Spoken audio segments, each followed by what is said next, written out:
या अय्युहल्लज़ीना आमनू दुखुलू फिस्सिल्मि काफ़ा। बस इसी पर चलूंगा। ऐ मुसलमानों, तुम इस्लाम के अंदर पूरे के पूरे दाखिल हो जाओ। पहली चीज, मुकम्मल तौर पर इस्लाम में दाखिल हो जाओ। जो चीज़ पसंद आ जाए वो हम कर लें, और जो चीज़ पसंद ना आए वो हम ना करें, ये मुकम्मल इस्लाम के अंदर दाखिला नहीं है। मुकम्मल इस्लाम के अंदर दाखिले का मतलब ये है कि तुम्हारा उठना, तुम्हारा बैठना, तुम्हारा सोना, तुम्हारा खाना, तुम्हारा पीना, तुम्हारा चलना, तुम्हारा शादी और ब्याह करना, तुम्हारी नमाजें, रोजे, हज और ज़कात, ये सारी की सारी चीजें इस्लामी हो जाए। तुम्हारे चलने से इस्लाम झलकता हो, तुम्हारे बैठने से इस्लाम चमकता हो, तुम्हारे खाने और पीने से इस्लाम की बू आती हो, तुम्हारे उठने और बैठने से, तुम्हारे नमाज और रोजे से, तुम्हारे दावत तरीकों से, तुम्हारे नमाज, तुम्हारी इबादत से इस्लाम की झलक नजर आती हो, तब माना जाएगा कि तुम इस्लाम के अंदर पूरे के पूरे दाखिल हो चुके हो। या अय्युहल्लज़ीना आमनू दुखुलू फिस्सिल्मि काफ़ा। आई ईमान वालो, तुम इस्लाम के अंदर पूरे के पूरे दाखिल हो जाओ। मुकम्मल तौर पर इस्लाम के अंदर दाखिल हो, ये मतलूब है कुरान को, ये मतलूब है अल्लाह का। इस्लाम कोई किराना मर्चेंट की दुकान थोड़ी है, जो पसंद आए वो कर लो, जो पसंद आए वो ना करो। फजर में ना उठो, ज़ोहर की नमाज पढ़ लो, असर की पढ़ लो, मगरिब की पढ़ लो, इशा में थक गए सो जाओ। मर्जी आई तब पढ़ ली, मर्जी आई तब छोड़ दी। ये इस्लाम का मतलब। इस्लाम सिर्फ इबादत तक महदूद नहीं है, इस्लाम तो ये भी कहता है कि तुम्हारी हर चीज इस्लामी होनी चाहिए। चलिए मैं एक मिसाल पेश करता हूँ आपको, उस मिसाल की रोशनी में मुझे बताइए कि आप कैसे, हम और आप कितने % मुसलमान हैं। चलिए एक मिसाल देता हूँ। एक तरफ ये खंबा है, एक तरफ ये खंबा है, बांस, ये भी एक बल्ली लगी हुई है, ये बिजली का पोल है, और ये आम का पेड़ है। दोनों चीजों पर गौर कीजिएगा। ये बिजली का खंबा है, ये आम का पेड़ है। जो भी देख रहा है वो क्या कह रहा है, ये बिजली का खंबा। इसको देख रहा है तो क्या कह रहा है, ये आम का पेड़ है। जो भी गुजर रहा है, जो भी देख रहा है, समझ रहा है। अचानक आंधी आती है और चंद पत्ते आम के पेड़ से टूटे और उड़ते हुए बिजली के खंबे पर चिपक गए। इस बिजली के खंबे को अब क्या कहोगे? आम के पेड़ के चंद पत्ते टूटे और बिजली के खंबे पर चिपक गए। बिजली के खंबे पर 15-20 पत्ते आम के चिपके हुए हैं। अब आप उस बिजली के खंबे को क्या कहोगे, बिजली का खंबा या आम का पेड़?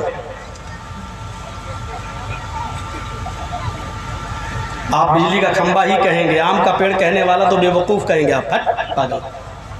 लेकिन मैं कहता हूं कि वो आम का पेड़ है, तो आप क्या कहेंगे? जर्जी साहब, रांची बहुत करीब है यहाँ से, 4 घंटे का रास्ता है, आपका इलाज करवाऊंगा। क्यों करवाओगे मेरा इलाज? मैं क्या गलत बोल रहा हूं? इस पेड़ में भी आम के पत्ते लगे हुए हैं, इसमें भी आम के पत्ते चिपके हुए हैं। इसको आप आम कह रहे हैं, इसको आप आम क्यों नहीं कह रहे हैं? मुझे रीजन बताओ, मुझे वजह बताओ। आप इसकी एक ही वजह बताएंगे, ये बिजली का खंबा है, चंद पत्ते टूटकर अगर इस पर चिपक गए तो चंद पत्तों की वजह से बिजली का खंबा आम का पेड़ नहीं होगा। मैं कहूंगा क्यों नहीं होगा? इसको आप आम क्यों कह रहे हैं? आप कहेंगे आम का पेड़ को इसलिए हम आम कहेंगे क्योंकि ये अपने जड़ से आम है, अपने तने में भी आम है, अपनी शाखाओं में भी आम है, अपने पत्तों में भी आम है, उसके ऊपर फल भी आम के लगे हुए हैं, जिसकी जड़ से लेकर ऊपर तक हर चीज में आम छलकता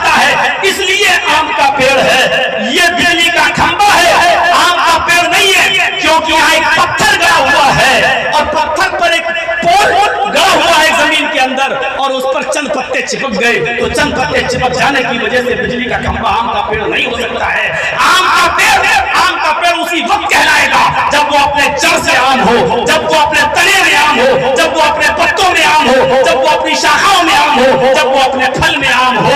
यही तो मैं आपसे कहना चाहता हूं कि आप मुसलमान कैसे अपने आप को कहला सकते हैं। आप इस्लाम के मानने वाले मुसलमान उसी वक्त कहलाए जाएंगे जब आपकी बुनियाद इस्लामी हो, आपके अंदर इस्लाम चमकता हो, आपका उठना इस्लामी हो, आपका बैठना इस्लामी हो, आपका चलना इस्लामी हो, आपका खाना इस्लामी हो, आपकी शादी और ब्याह इस्लामी हो, आपके तौर तरीके इस्लामी हो, आपका लेटना सोना जागना इस्लामी हो, मियां बीवी के साथ रहना इस्लामी हो, आपकी इबादतें इस्लामी हो, आप जड़ से लेकर ऊपर तक इस्लामी होंगे, तब आप मुसलमान कहलाए जाएंगे।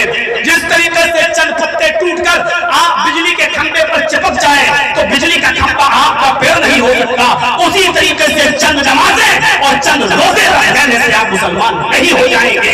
मेरे भाइयों, बताओ हमारी मिसाल में कौन सी कमी है, बताओ हमारी मिसाल में आपको क्या गलती नजर आ रही है। जिस तरीके से आम के चंद पत्ते बिजली के खंभे को आम का पेड़ नहीं बना सकते हैं, उसी तरीके से हमारी चंद इबादतें हमें मुसलमान नहीं बना सकती हैं जब तक हम जड़ से मुसलमान नहीं होंगे और ऊपर तक हम इस्लामी नहीं होंगे तब तक।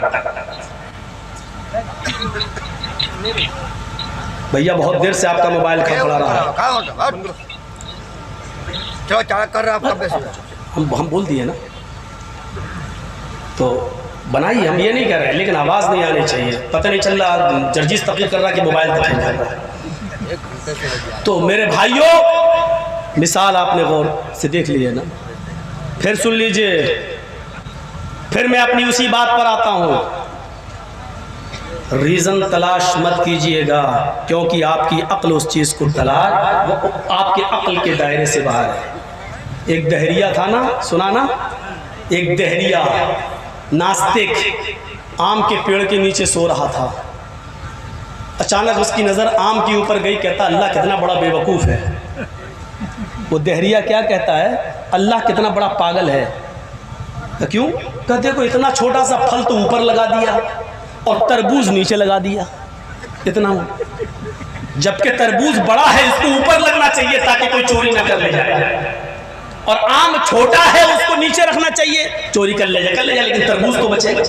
लेकिन वाह, ये कितने बड़े बेवकूफ़ है मुसलमान। बताओ, अल्लाह अल्लाह मानते हैं, अल्लाह है ही नहीं। अगर अल्लाह होता तो तरबूज ऊपर होता और आम नीचे होता। खुश था कि मैंने बहुत बड़ा तजर्बा हासिल कर लिया। अभी आंख लगी ही थी और हल्की सी हवा चली ही थी कि एक आम टूटकर उसकी नाक पर गिरा। भड़बड़ा गया, कहता अल्लाह है। वाकई ये समझ गया उसकी मसलहत थी। अगर ये तरबूज कहीं ऊपर लगा होता और वो टूटकर अगर मेरी नाक पर गिरा होता तो दांत भी टूटता, नाक भी पिचकती, फूंदरा भी बिगड़ता, मेरा चेहरा क्या होता। वाकई अल्लाह है, मैं मान गया हूँ, और मैं ही बेवकूफ हूँ, अल्लाह तो बड़ा अक्लमंद है। अगर उसने ये तरबूज ऊपर लगाया होता तो मेरी शक्ल बिगड़ गई होती। उसने ज़िंदगी में एक ही बार इनकार किया और इनकार करने के बाद एक ही आम नाक पे गिरा तो सुधर गया। फिर ज़िंदगी भर वो कुरान पे चलता रहा, हदीस पे चलता रहा, नमाजों की पाबंदी करता रहा, अल्लाह की इबादत करता रहा, ज़िंदगी भर वो फिर बितका नहीं। यहाँ तो 80-80 साल की उम्र हमारी गुजर चुकी है, हमको पता ही नहीं रोजी देने वाला कौन है, आसमान से बारिश बरसाने वाला कौन है, बेटा बेटी देने वाला कौन है, रिज़्क़ देने वाला कौन है। आज तक हम अल्लाह की ताकत को पहचान ही नहीं पा रहे हैं कि अल्लाह का पावर क्या है, अल्लाह की ताकत क्या है। वमा क़दरुल्लाह हक़्क़ क़द्रिही, इन्होंने अल्लाह की कदर वैसे नहीं की जैसे करना चाहिए, इन्होंने अल्लाह की इज्जत वैसे नहीं की जैसे करना चाहिए। मेरे भाइयों, उसको एक आम ने बता दिया कि अल्लाह है और उसका हर काम हिकमत से भरा हुआ है। रीजन तलाश करने की कोशिश मत करो कि तरबूज नीचे क्यों है और आम ऊपर क्यों है। तलाश करने की कोशिश की, अल्लाह ने ऐसा जवाब दिया कि वो एकदम सुधर गया। रीजन तलाश कीजिए।